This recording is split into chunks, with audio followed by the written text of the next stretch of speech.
को जलील करता है। मेरे भाइयों, ये तरीका नहीं है।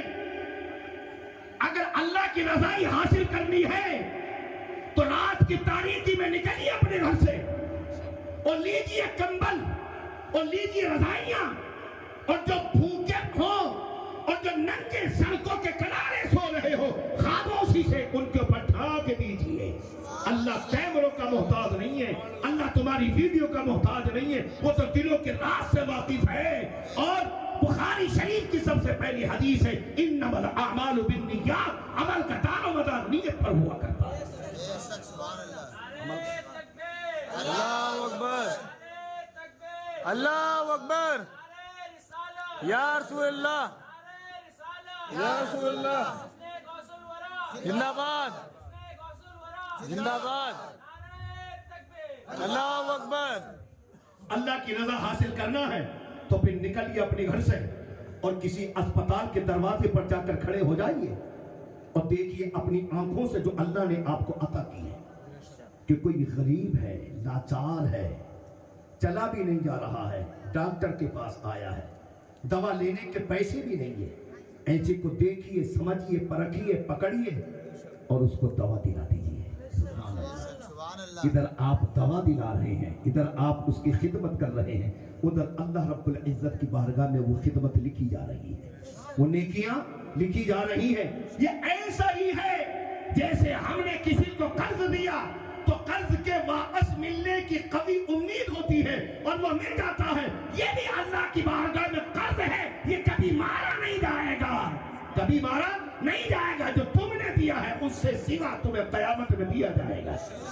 और कुरान तो फरमाता अल मालु वल बनून ज़ीनतुल हयातिद दुनिया वल बाक़ियातुस सालिहात। ये औलाद, ये माल जीती दुनिया का श्रृंगार है, काम आने वाले। तो तुम्हारे नेक अमाल हैं जो तुमने अपनी जिंदगी में किए, वही तुम्हारे काम आने वाले हैं। ये दुनियावी चीजें तुम्हारे काम आने वाली नहीं है। लेकिन आदमी बस जो मौजू में लाया था उसका तो टाइम ही नहीं है, वो छेड़ दे बहुत टाइम हो जाएगा। दरूद शरीफ पढ़, अल्लाहुम्मा सल्ली अला सय्यिदिना व मौलाना मुहम्मद व बारिक वसल्लम सल्लल्लाहु अलैहि वसल्लम। इन तमाम चीजों का हिसाब अगर आदमी को होता तो फिर इल्म से होता है। अगर उसके पास इल्म है तो वो अल्हम्दुलिल्लाह अल्लाह की तौहीद को भी समझेगा, प्यारे हबीब सल्लल्लाहु अलैहि वसल्लम की रिसालत को भी समझेगा, नबी करीम सल्लल्लाहु अलैहि वसल्लम के हुक्म को भी समझेगा, उनकी इताअत को भी समझेगा और वालिदैन का अदब भी वो जानेगा। छोटों से मोहब्बत, शफकत, बड़ों का अदब उसके दिल में आ जाएगा। कैसे गरीबों की मदद की जाए वो भी इल्म के जरिए वो जान लेगा। मोहतरम हज़रात, अगर आपके यहाँ बच्चे हैं, सबके यहाँ बच्चे हैं, जिनके यहाँ नहीं है, अल्लाह रब्बुल इज्जत उनको भी अपने हबीब के सदक़े में उनकी गोदियों को भी पुर फरमा दे। अल्लाह रब्बुल इज्जत। बाप बच्चे को अच्छा खाना खिला सकता है, अच्छा खाना खिला सकता है, खिलाता है। हर बाप अपनी औलाद को अच्छा खाना खिलाता है। ये औलाद उस आपके अच्छे खाने को भी भूल जाएगी। अच्छा कपड़ा पहनाता है, ये औलाद उस कपड़े को भी भूल जाएगी। बाप अपनी औलाद के लिए अच्छा मकान तैयार करता है, अच्छी बिल्डिंग तैयार करता है, ये औलाद उस बिल्डिंग को भी भूल जाएगी। कुछ दिनों के बाद आपके बनाए हुए मकान को मिस्मार कर देगी, ये औलाद तोड़ देगी, अपनी मर्जी का फिर दोबारा मकान तैयार करेगी। इस एहसान को भी भुला देगी, खाना भी भुला देगी, कपड़ा पहनाया वो भी भुला देगी, मकान बनाया वो भी भुला देगी। मगर आप याद रखें, अगर आपने इल्म सिखाया है तो इल्म ऐसी चीज है जो दुनिया में भी काम आएगी और आखिरत में भी काम आएगी। एक औरत के बच्चा पैदा हुआ है, रंग काला है, मोटे मोटे होठ हैं, दांत बाहर निकले हुए हैं, दांत बाहर निकले हुए हैं। माशाअल्लाह, सुभान अल्लाह। सैयद हजाज साहब किबला तशरीफ ला चुके हैं, माशाअल्लाह। चलिए, आपकी आमद हमारे लिए बाई से खैर व बरकत है। अल्लाह रब्बुल इज्जत सैयद साहब को कायम दायम रखे। मोहतरम हजरात, बच्चा जब काला होता है तो माँ साबुन लगा लगा के उसकी कनोज को दूर करना चाहती है, लेकिन साबुन ने भी कसम खा ली है। साबुन भी कहता है, ए माँ, इस अपने काले कलोटे बेटे को, चेहरे को कितना ही साबुन लगा दे, मैंने भी कसम खाई है, मैं खुद काला हो सकता हूं मगर इस कालिए को गोरा नहीं होने दूंगा। इस कालिए को गोरा नहीं होने दूंगा। अल्लाह अकबर।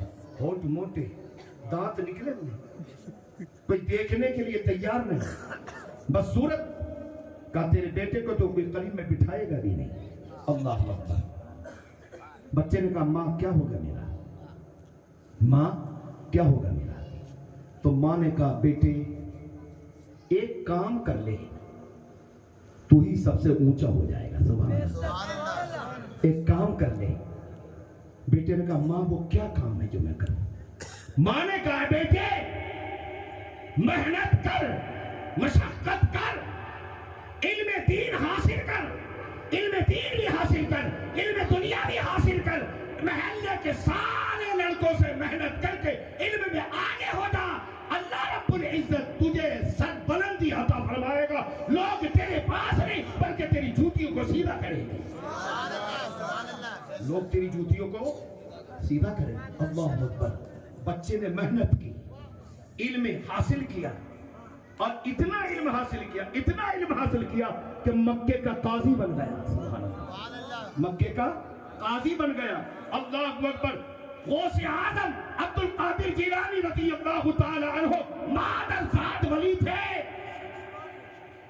माँ के शिकम से वली पैदा हुए थे।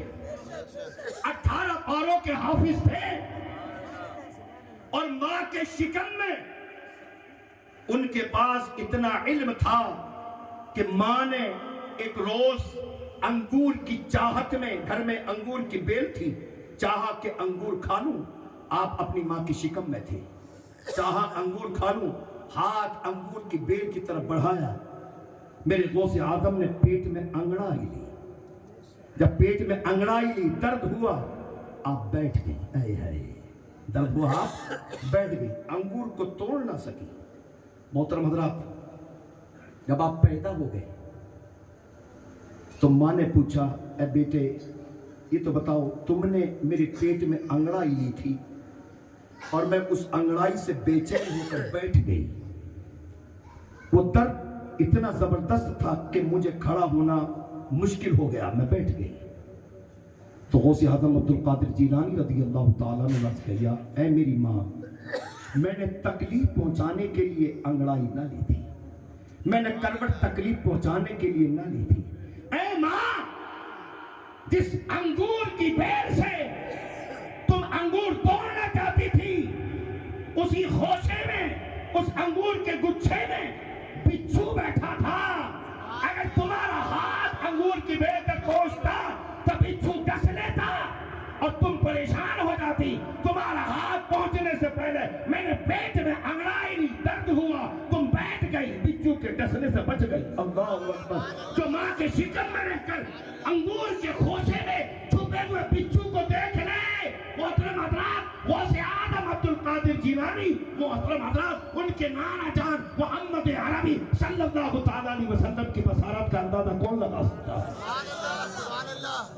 आपने माँ के पेट में बेल के अंदर बैठे हुए बिच्छू को देख लिया है?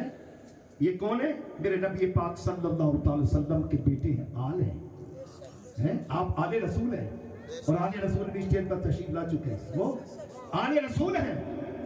आओ, आखिरी बात मैं आपको बता के चला रहूं, मेरे मुस्तफा सल्लल्लाहु तआला अलैहि वसल्लम की तशरीफ आवरी से बज़ाहिर कोई वाक़या 2000 साल पहले हुआ, कोई 3000 साल पहले हुआ। अल्लाह ने फरमाया, अलम तरा इलल लज़ीना खरजू मिन दियारिहिम व हुम उलूफुन हज़रल मौत फ़क़ाल लहुमुल्लाहु मूतू सुम्मा अहयाहुम। का मतलब ये है, अल्लाह ने फरमाया, ऐ महबूब, तुमने ना देखा उन लोगों को जो ताऊन की बीमारी के डर से अपने घरों से निकल गए, अपने बस्ती से निकल गए और दूसरी जगह जाकर पनाह ले ली कि शायद यहां मौत से बच जाएंगे। लेकिन अल्लाह ने फरमाया फ़क़ाल लहुमुल्लाहु मूतू, मर जाओ। मौत वहां आ गई, मौत वहां आ गई। फिर अल्लाह ने उनको पैदा फरमाया सुम्मा अहयाहु। ये मेरे करीमा का सल्लल्लाहु अलैहि वसल्लम के तशरीफ लाने से तकरीबन 2000 साल पहले की बात है। और अल्लाह ने फरमाया अलम तरा इलल मलई मिन बनी इसराइल मिन बादी मूसा, ऐ महबूब तुमने न देखा कि अल्लाह ने मूसा के बाद उस कौम का क्या हाल किया, उस कौम का क्या हाल किया जिसने नाफरमानी की। अल्लाह ने उसको हलाक कर दिया। अल्लाह ने